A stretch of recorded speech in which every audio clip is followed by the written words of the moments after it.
PhonePe, Google pay, Paytm లాంటి UPI apps ఇప్పుడు మన డైలీ లైఫ్ హ్యాబిట్‌లా అయిపోయాయి. ఇండియాలో 49,00,00,000 మంది యూపీఐ వాడుతున్నారు.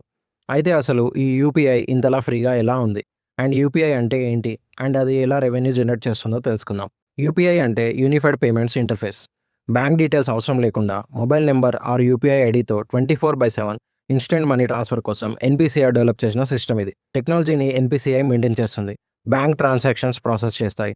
ఆర్బీఐ రూల్స్ అండ్ సెక్యూరిటీని హ్యాండిల్ చేస్తుంది. మరి యూపీఐ ఎందుకు ఫ్రీగా సర్వీసెస్ ఇస్తుందో చూద్దాం. యూపీఐ అనేది పబ్లిక్ డిజిటల్ ఇన్ఫ్రాస్ట్రక్చర్.